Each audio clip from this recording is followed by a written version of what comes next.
You know, we could start this podcast, which is all about Sex and the City, the 20-year-old television marvel, the Bible for many women's lives, by talking about which Sex and the City character we are. But I have a feeling we'd all be the same one.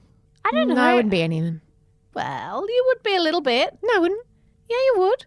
All right. You Well, who would I be? Why don't we say who each other is? You would be Carrie, for sure. Yeah. I'm not suggesting you have all her character traits, but you're a writer who loves clothes. Hello? She's a writer who loves clothes. Forgot about that. Yeah, you're Carrie. Who am I? Well, I feel like we're probably all a bit Carrie, really, because we're writers. Like, that's what we do. Jessie We loves sit around clothes. going like, I don't like clothes. I think I'm more of a Miranda. Yeah, I think Jessie's definitely Miranda. you're a Miranda. You're Samantha. I am not. Yes, you are. I wish. I wish my life was that exciting. I don't know any Samanthas. No. I've been thinking about this a little bit. I used to know a Samantha. Really? When I was young, I knew younger. I definitely knew a Samantha. But no, they're not as common. They're not as common to come across. No. I definitely know a few Charlottes. Yes. I think really, and we'll talk about this part of the show, is that obviously those women are broadly drawn sort of personality traits of all of us. So Archetypes. we're probably all little bits of all of them. Correct. But I think it would be hard to argue with me as Carrie Status, really. But you're nowhere near as flighty. Maybe I am. She's not looking. Oh, God, I am. Oh, no. She's had an You're not epiphany. as unlikable. Something we'll get to, which is how unlikable I found her by the end. Not so necessarily in the middle and the beginning, but we'll get to that. You are listening to Mamma Mia Out Loud. This is a special bonus edition where we're talking about Sex and the City. Why are we talking about Sex and the City? Well, 2018 was 20 years since that show came on, and we all became a little bit obsessed with a podcast that dived deep into the origins of that show called Origins. Now, you can go and look that up and just enjoy like 6 hours of glorious Sex and the City chat that's very different from this one, because that one is literally about all the details of how the show started, how it was made, who was in it, and all of that stuff. We, myself, Holly Wainwright, Jessie Stevens. Yes, And Mia Friedman, are going to talk. also Carrie.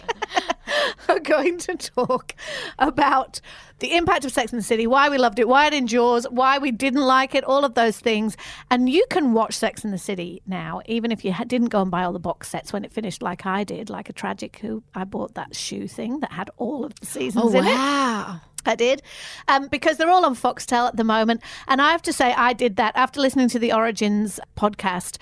One night, I found myself home alone gloriously on a Saturday night, and I just binged. And the thing is I had to decide which season and where to begin. And so I began with my favourite bits. My very favourite season, which is the season where Carrie cheats on Aidan with Mr. Big. Yeah, because if you watch it from the beginning, the early shows were very different. There's some weird bits of talking to camera. There are weird vox pop bits. Carrie's wearing the same outfit all the way through. It's just a pretty plain black dress. So fashion hasn't become a big deal yet. It's very different. No, I don't like those first episodes. But that storyline actually gave me really bad anxiety for ages. So I just cannot watch that anymore. If that's on TV, I have to change it because I hate it. Yeah. Well, we'll get to why I love that so much later. But first of all, we've got various things to discuss about Sex and the City, about the things that people love the most about that show. And let's start with the fact that it is about friendship, female friendship, and how suitable for us three to be talking about that. Yeah. Some people say that it was the most unbelievable thing on the show, was the connection between those four women. Never mind the expensive clothes, never mind all the hot men, but that it gave people unrealistic expectations of female friendships. What do we think about that? I thought they fought all the time. I don't think that there was unrealistic expectations at all. I was reminded in the Origins podcast of when Miranda just lost it at Carrie in one of the seasons and just told her how selfish she was and basically said, and I reckon I've had this conversation with friends, if you go back to Big, then I won't have anything to do with it. You're not calling me crying. I'm not going to be the person that you come to. You know what? I'm not holding your hand through this again. I'm not asking you to hold my anything. We're just having lunch. It's a huge mistake.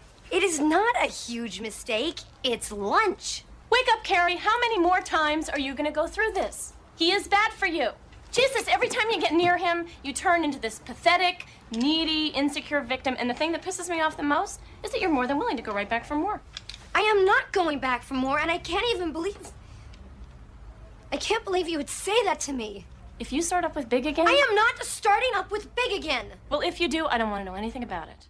And that was so so believable and was so resonant with anyone who's had a friend who makes really bad dating decisions. But I don't think that they were idealistic characters in any way. I think that their connection was really real. It's funny you say that because in the beginning, I think the first few seasons, maybe their friendship was a little more cartoonish. And those early seasons was very much through the prism of two gay men, Darren Star, who was the creator of the show, and Michael Patrick King, who is his number two. And it was really interesting because they're both interviewed in this Origins podcast, and they both talk about how so much of the women being single has synergies with gay men being outsiders, and at that stage gay marriage was never ever going to be a thing. It wasn't even on the horizon. So the idea that they were perennially single. So I think when you sort of look at that, and there weren't many female writers until a bit further in the season, and when Darren Star left and Michael Patrick King took over the show, that's when the characters became a little bit more deep and it was less superficial. And I found that that's when the depiction of the friendships, if you look back, became more nuanced, like you say. And Jessie, it's funny you mentioned that about when Carrie and Miranda have that fight. And they have a number of fights because Miranda really calls Carrie on her bullshit more than any of the other characters do.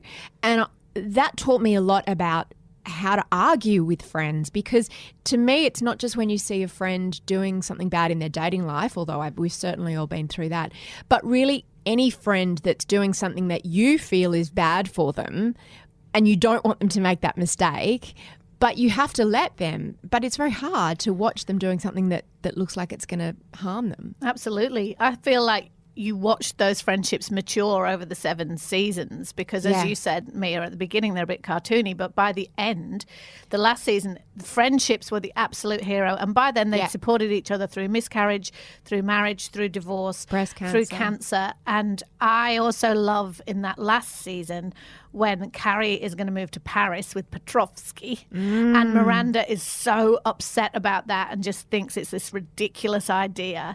And they, again, have a big fallout about that. Why can't you be happy for me? I'm sorry, but I don't understand why you have to move away and give up your life. You moved to Brooklyn? That's just Brooklyn. I cannot stay in New York and be single for you. What? This is about you. As long as I'm here in the same place writing my column, then nothing has really changed. No, this is about you. No, you moved on, Charlotte's moved on, even Samantha's moved on. I can stay here and write about my life, or I can go with him and live my life. You mean his life?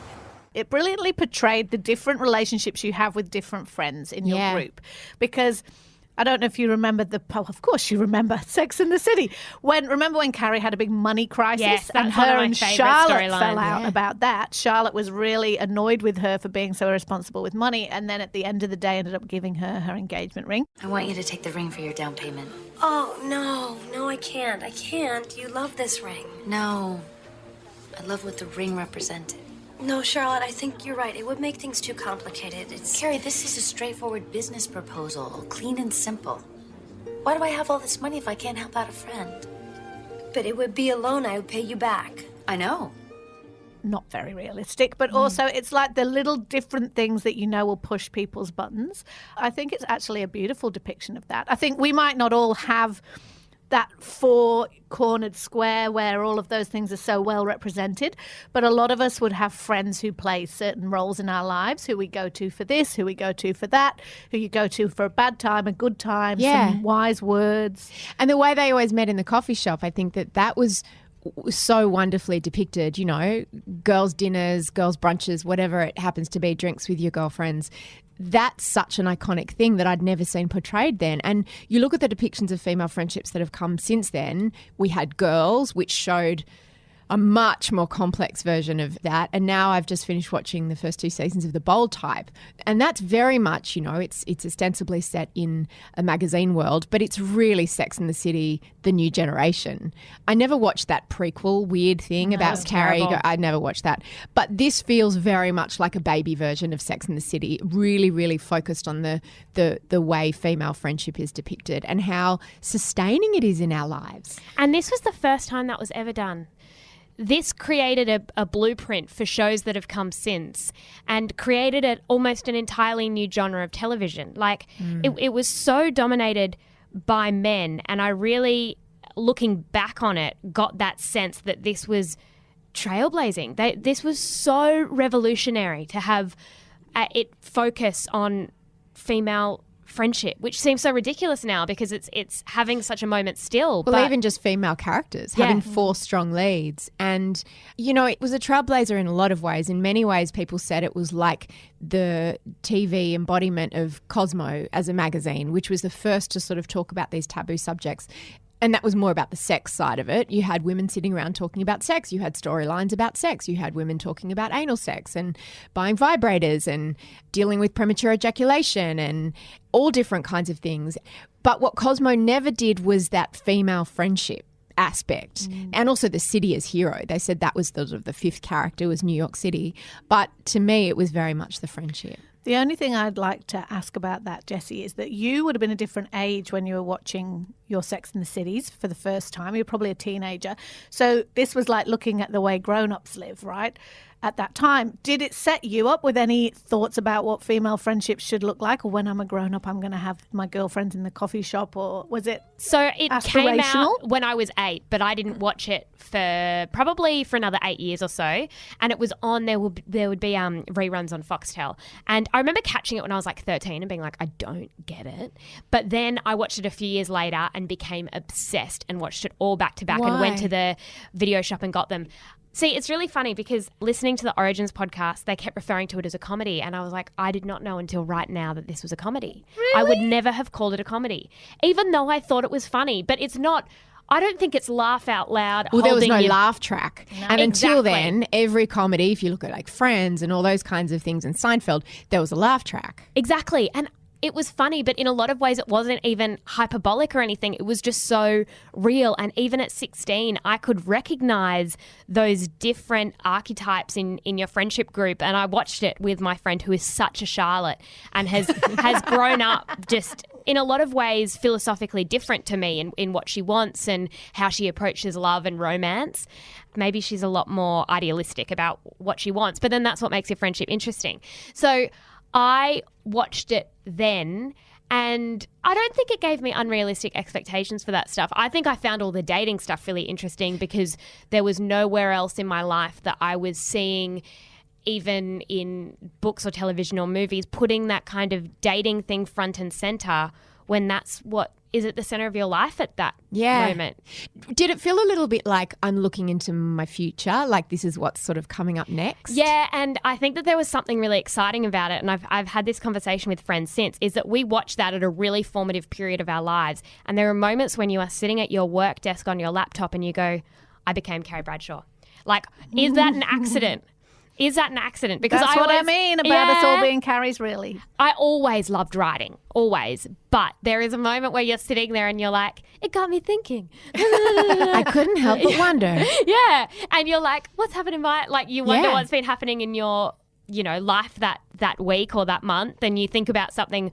Dating stories are always they always go so well because women are desperate to talk about it. It's important to us. Yeah. So I do wonder that. I'm like, I wonder if I'd never watched Sex and the City if I would have gone in this direction. All right, we do have to talk about clothes. I spent $40,000 on shoes and I have no place to live? Jessie, I don't know if you want to weigh in. This is interesting because you were just saying formative time in your life.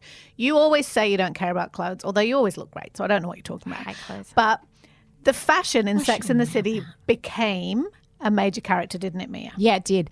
And what it wasn't at the start, although pretty early on, Carrie was wearing that tutu in the ad where she's sort of in the street and I think they're opening credits. And that tutu was like $5 from a thrift market. And after the pilot, Sarah Jessica Parker had worked with a costume designer called Patricia Field on one of her movies. I think it was Miami Rhapsody.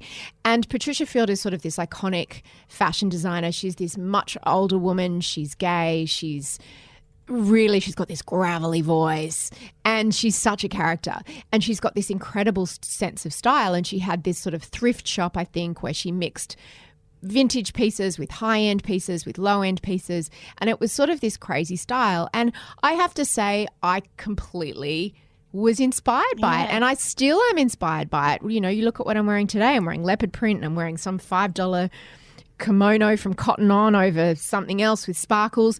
And to me, it really gave me freedom, not even so much when I was watching it, but in the years since, because it's become such an iconic way of dressing. And Carrie just had such pleasure in her clothes. And I also think that it was just fun to look at. You know, they all had a different way of dressing. Samantha always dressed very body conscious, very sexy. Charlotte always dressed, you know, very girly. Miranda dressed very corporate. And Sarah Jessica Parker was just a riot of everything. I mean, sometimes she was wearing a circus top hat or she was wearing a tutu.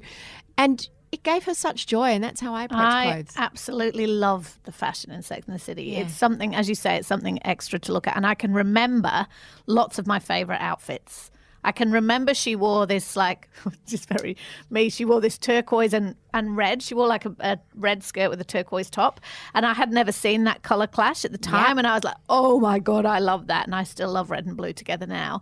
I remember the newspaper, Dolce & Gabbana, I think, maybe Dior dress, that she wore when she went to talk to Natasha, Big's wife. And you thought, why would you wear that dress when you're going to make amends to the woman whose husband you cheated with? And interestingly, in the Origins podcast, I was listening to Michael Patrick King talk about how he had to always balance it and make sure that the clothes didn't upstage too much what was going on. So there was one particular scene that he came to direct, and it was Carrie and Aidan, and they were moving house, and Carrie found that he had Rogaine, which is like for thinning hair. It's like a baldness treatment in his cupboard.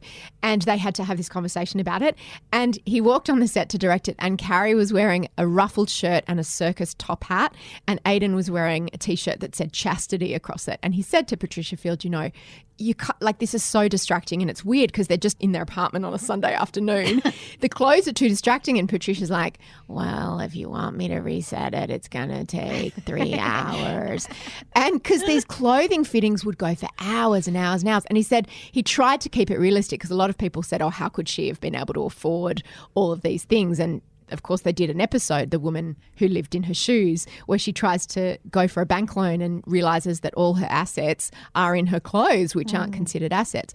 So they tried to occasionally make it realistic. But Michael Patrick King talks about in the final season where she goes to Paris. That gown. And Patricia's like, I've found this gown. It needs to be in the show. And he's like, how could she fit it in her suitcase? She couldn't fit it in her suitcase. And Patricia feels like, I can send it back, but I think it really wants to be in the show. And he ended up just going, that was an iconic dress. The thing that's interesting, though, is I absolutely loved the fashion on Sex and the City, but by the end, and certainly in the first movie, it had become like a parody and also completely about conspicuous consumption, whereas that isn't how it began, and all that fun with clothes wasn't. But then even by the movie time, it was all about labels.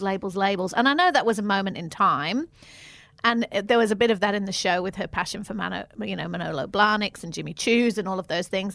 But I think that began to feel a little bit distasteful and distracting. Whereas the fun from it at the big, in its most beautiful moments, wasn't about. Of course, there's the unrealistic, she would never be able to afford it, but it was like, who cares? It's fantasy, and we love looking at it. But then it did become at the end a little bit about like how expensive your dress could be. Absolutely. I thought the movies, especially, I found the makeup really over the top. Like they wouldn't go out without wearing, an enormous amount of eyeshadow, which if you're just going out with your friends, I just don't think that that's a necessary, something that a lot of people do. And it was all the women started to look more and more alike by the movies. Oh. So even Miranda would start wearing something that Carrie would have worn in the 4th season. And I was like, well, that's not realistic either. So by the end, I felt like the fashion and the makeup had entirely taken over. I didn't enjoy that last season in Paris as much as I did the others. I loved it. Because I loved those seasons where it was summer in New York and Carrie looked like she'd just gotten out of bed and her hair was curly and she had these really basic, it was still like over-the-top fashion, but tiny little hot pants and a boob tube. Yes, it was more sort of realistic. But by the time she got to Paris, you could tell that it was like, I am going to an award show makeup every day, which I found that really distracting and unrealistic, and it took away from the realness of the conversations and the relationships, because it wasn't about that anymore. It was about looking at all the things they were wearing. But then that's not why I watched it in the first place. Maybe they'd also gotten older, and older ladies maybe need a bit more makeup. Well, they said that by the final seasons, it was like they were spending most of their time in hair and makeup, and then you'd get on set for, 10 minutes and shoot it. I think that's a bit sad. Obviously, it has had a lot of criticism for the fact that it had no significant characters of colour, either male or female. There were obviously people of colour in the show, but never as in a really lead role. And that it was very middle class. It wasn't dealing with any important social issues. It wasn't politicised. That wasn't what Sex and the City was. How do we feel about that idea of whether or not we can enjoy it as a moment in time, or whether we now have to look back at it with that lens? You know what? No one ever says any of those things about Seinfeld. I've never heard that Not once. criticism waged. Or Friends. No, there are shows which have men at their centre, and you would never criticise it. Like Seinfeld was literally about nothing, and everyone's like, "Oh, it was so great, it was so funny." But it wasn't challenging anything. It was just a white man walking around being funny. Like, we've been doing that since the beginning of time. But also Beverly Hills 90210, Melrose Place, even Girls that came after Sex and the City. Wow. Now, that's not to say if you did it now, you wouldn't do it differently. And awesome, you would do it differently. And I think it's really interesting and wonderful that we look at it and we're jarred by the fact that it is so whiter than white. That's great. But I think were it made again, they've been very open about the fact that there would be more people of colour and it would be much more inclusive. And they tried to do that in the first movie by including Jennifer Hudson as a character. But I do, and again, it's not to excuse it, but it's more just to contextualise that things are a moment in time. And would Sarah Jessica Parker be smoking all the way through it now? No.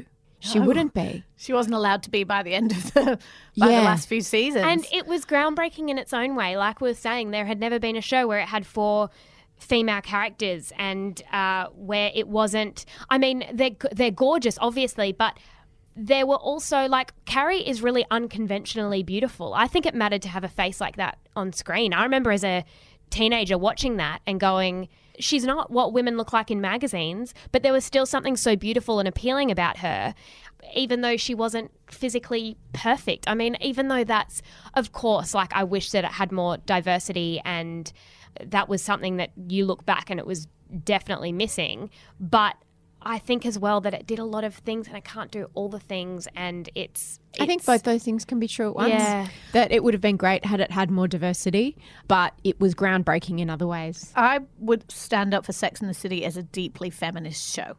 Like, Yes. it doesn't stand up to today's benchmark for feminism because it wasn't intersectional No, it enough. wasn't intersectional at all, and it wasn't explicit in its feminism.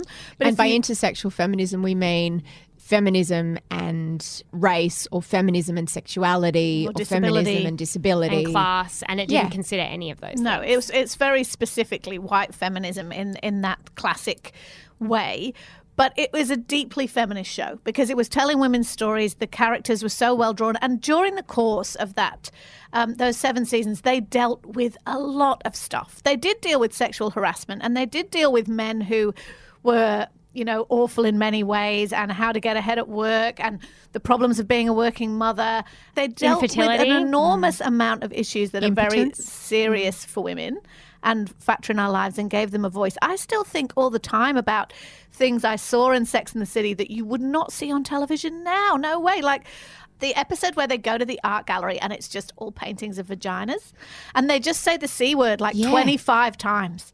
They just talk about that for the whole show, and that would not be on television now. And all those depictions of vaginas and all that, well, I mean, it would be on Netflix, but, and they talked about, lesbianism and all these different things. It was just so Oh, that's right. fresh. When I was going to say it was very hetero, but Samantha, that was groundbreaking too. When Samantha had that relationship with that woman, that wonderful, I think she was an artist. Yep, she was Spanish. Yeah, that was fantastic. And I mean, I guess that you could argue that definitely some of those depictions were problematic. In the end of that relationship, Samantha basically is saying, oh, women are so exhausting. I could never be in a relationship with a woman. These are, very broad stroke stereotypes. but funny and grains of truth in so much of it.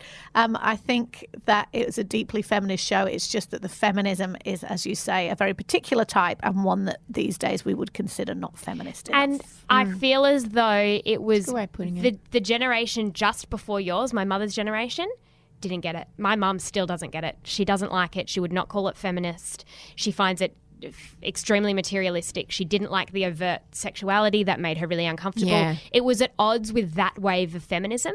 And so it worked with the generation that it was sort of appealing to. And I even think that it's enough that recently I was writing a story at work on vibrators and sex toys. And if you go onto Wikipedia and you look at the history of the vibrator, like Sex and the City is central to it. Because The rabbit. The rabbit.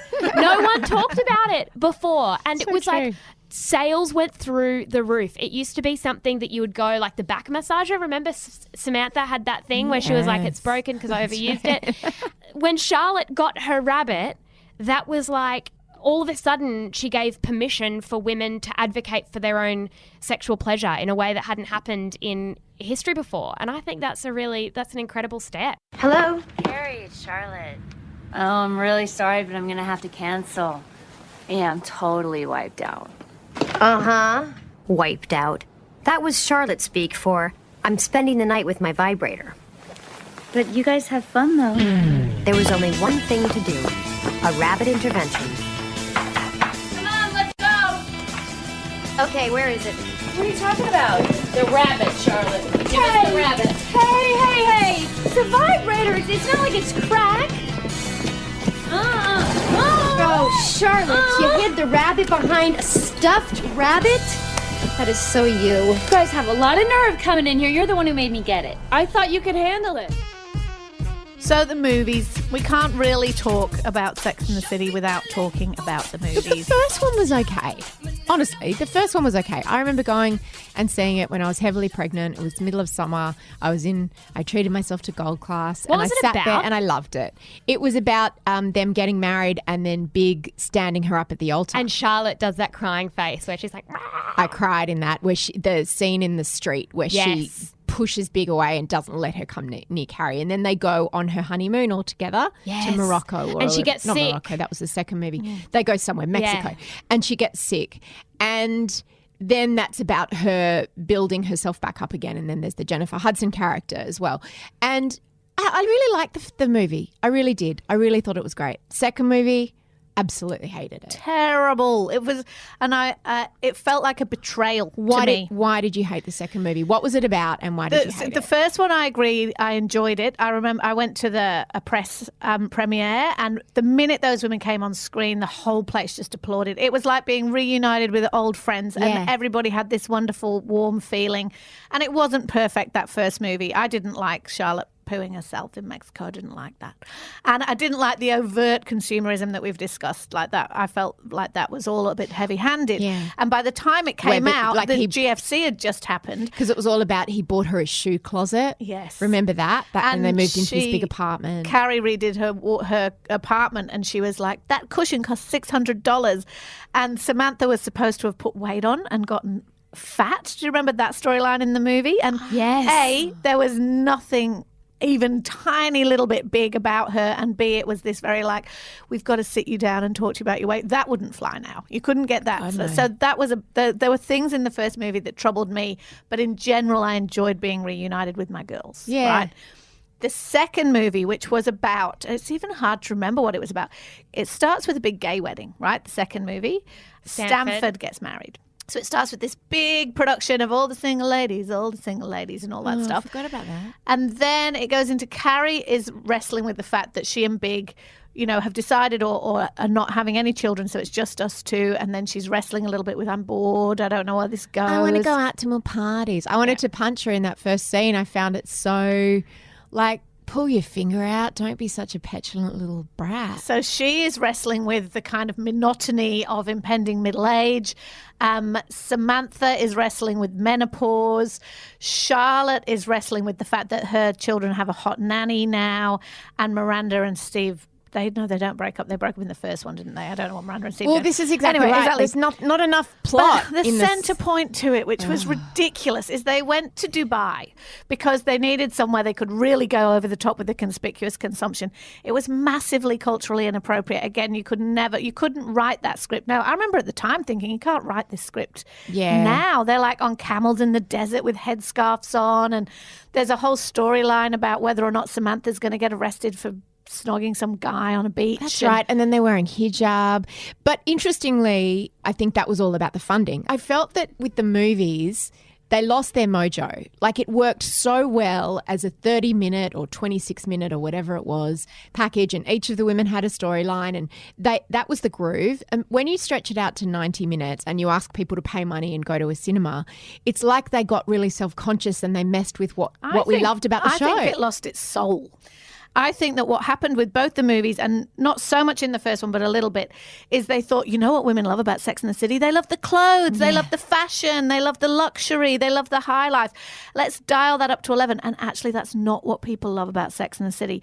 Yes, of course, that's all lovely window dressing, but what women loved about Sex and the City, the relationships, the friendships, the vulnerabilities, the feeling seen in all these women's storylines.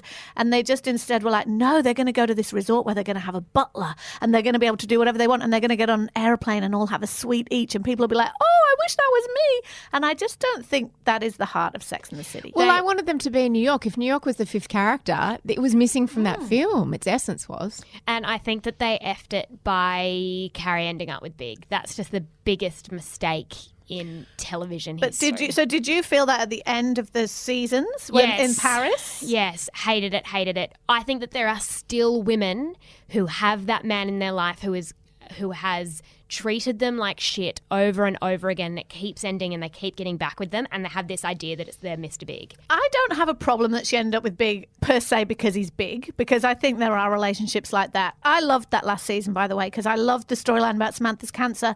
I loved the storyline about Miranda and Steve's mum. Like, seeing them struggle with these really grown-up issues and their friendships surviving that, I loved. And I loved Carrie kind of falling into this relationship with the really exotic guy. And I always remember, maybe this because when I watched it was a point in my life, there's an episode called Catch 38 where she goes, if I want to have children, he told her, so Petrovsky said to her, I will not have any more children. So I love you and I want you to be with me, but if we're going to be together, we're not having children. And she does this bit about it's like a decision, because I'm 38. I can't go, okay, I'm going to fall, maybe we'll have babies. This is decision time. I loved that episode. So I loved all those themes in that last season. But I wanted her to end up on her own. To me, that would have been an absolute perfect storyline for her to be walking away from the idiot Petrovsky in Paris and Mr. Big to be like, come to me. And she's like, actually, no, I'm going home. Because she needed to learn to be on her own and to not need his validation the entire time, which was the underpinning of the season.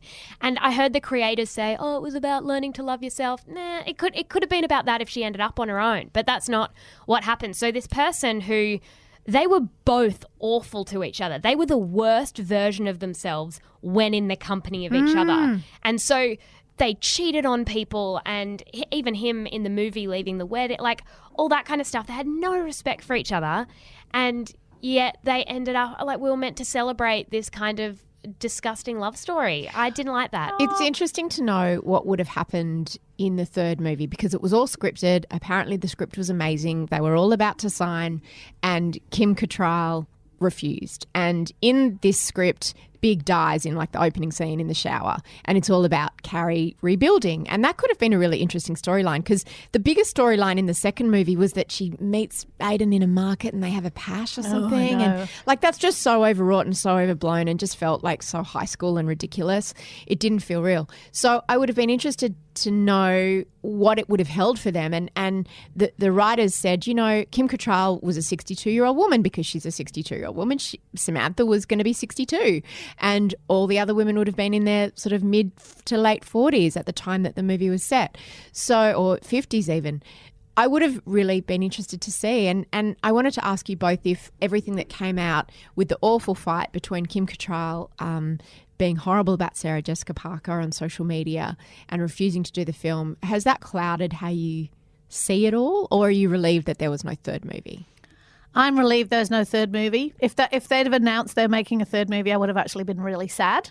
I think that the TV shows should live as they are, as a beautiful, perfect 7 seasons. And although I am as guilty of anybody of enjoying the gossip around SJP and Kim Cattrall, I don't want that to colour my experience of those shows. So I think, and we've talked about this before, we put unbelievable expectations on how women are supposed to behave with each other. I think it was clear in the Origins podcast that for most of the time they were all professional, friendly, they got on with it, they did what they needed to do, and it sounded like a very normal story in the early seasons. Yes, they hung out together a lot and it was very intense, but by the end they all had a million other things going on in their lives. Tensions had built, money was, much bigger factor. It's so normal that kind of tension would come into it. I don't care that those 4 women weren't all really having coffee every Sunday morning. I don't care about that, as long as those shows are just what they are. I want to know what happened so badly. Well, we know. Well, now we do know. But wait, do we know what the falling out was over? It was over money. It was over money. So this was what was so fantastic, hearing not just the gossip, but from the sources in the podcast. When they all signed on to make that original pilot, Sarah Jessica Parker was the biggest star, far and away. After that, it was probably... They were all a bit of a muchness. Charlotte. Yeah, Yep. maybe because she'd come off Because Melrose she was on Place. Melrose. Cynthia Nixon was quite a well-known stage actress and kind of critically acclaimed. And Kim Cattrall had peaked in the 80s. So there was obviously something written into the contract where Carrie got proportionally much more than any of the rest of them. She was the star as well. So she could, and the show wouldn't have happened if she hadn't have signed on. So what happened after the first few seasons, and it became this incredible phenomenon that nobody knew that it would be, Kim Cattrall was like, everyone says I'm the favourite. I want as much money. It should be equal. And that's something that the Friends cast all went out and negotiated together and renegotiated their contracts. So they all got $1 million per episode. And that's what Kim Cattrall wanted. Now, HBO just said, firstly, contractually, we can't because it's written into the contracts that Sarah Jessica Parker will always make X amount more than everyone else. And secondly, we can't afford to pay all 3 rest of you this much money. It's a business in the end of the day. You've got to make money, or you've got to at least be able to be financially viable. So Kim Cattrall got the shits. But hang on, Kim Cattrall, when Sarah Jessica Parker reached out and was like, put something on I'm social sorry about media. the death of your brother. Yes, and then she said, basically, you were awful to me. Yep. What's that about? What was interesting about that is that, and all the people that were interviewed for this podcast, and Kim Cattrall wouldn't speak, and Cynthia Nixon would not talk about that because she's trying to get into politics now, and she quite smartly didn't want to get drawn into it. Everyone else spoke on the record, and what was said is that everyone was pretty pissed off with Kim for the way she behaved. And they said that, yes, Sarah Jessica Parker was closer with Cynthia Nixon and Kristen Davies, but they were all perfectly friendly, but Kim Cattrall held herself a little bit away from the others. And Michael Patrick King basically said that all the nastiness in inverted commas, which is basically agents fighting for more money, happened before the shows would start filming. So every year it was contract renegotiation time. It would blow up. Kim Cattrall would be like, but where are my big bucks? And they would have, this would go on and on. But then he said, but she'd turn up on the first day of shooting and everything would be fine. So she was a professional all the way through. And it's clear that all left a nasty taste. But at the end of the day, Carrie Bradshaw is a star of that show. Yeah. She's in every bloody scene. Yeah. Sometimes Samantha might be in 2 scenes in a whole show. Like, that's the kind of negotiation that's going to happen in a show like that, and that nobody foresees when you're making a pilot, that you don't know whether or not it's going to go anywhere, right? 7 years later, it's the biggest show in the world, and they all had, spin-offs. And they signed 7-year contracts. When you sign up to do a show like that, you sign for 7 years. And the network can cancel you at any time, but if they want you to go for 7 seasons, you're going for 7 seasons because you committed at the beginning. So I think that that's all. It's really interesting and it's really inside baseball, but I think that it's kind of blown up. The catfight element of it is obviously next level blown up. And I don't care. Like, I don't really care. It doesn't change how I feel about it. I'm disappointed that there wasn't a 3rd movie because I think it would have been interesting. But Kim Cattrall obviously tried to say, or her agents tried to say, let's negotiate as a group. And the others went, well, no, we don't want to. Yeah, I thought that discussion about the 3rd movie was really interesting because I completely respected Kim Cattrall's decision to not touch it. I can totally understand why, as a 62-year-old who has been doing this for 20 years, why you might want to step back. And I thought people were a little harsh on her. I thought that it was sort of like the amount of pressure that she must have felt to do that, because essentially the whole project fell apart because she withdrew. And I thought it was a little bit harsh for everyone to sort of say how excited they were and we would have really liked to do it and we had this brilliant script and blah, blah, blah. Like, you're allowed to not want to do the same thing 20 but like years hundreds later. of people's jobs depended on it. She would have made good money. And of course she's allowed to. But to then go, oh, but I'm also the victim in this, I thought that was a little bit rich. Exactly. Yeah, It's true. her choice. Talking about likability, before we finish up, I want to talk about Carrie a little bit because it's become very fashionable now for everyone to say how much they hate Carrie and that she's superficial and she's flighty and she's this, she's that. But I want to argue, again, how I argue this is a deeply feminist show, is we had a flawed female lead. No one ever pretended that Carrie was perfect. We struggle with having unlikable women on screens now. No one ever casts a female lead who isn't, perky and lovely in every way. Well, they do on kind of gritty Netflix shows, but certainly not on mainstream television. And I think it's really interesting that we look back at Carrie and we go, but she was this and she was that. And I think, that's why she was really interesting. Yeah, I think that the most important thing about Carrie was that the discussion of dating among women can become very man-bashing very quickly. And there was a great line in that podcast about how the men never behaved worse than the women did. And I think that it created a really complex dating world in which men were being heartbroken too.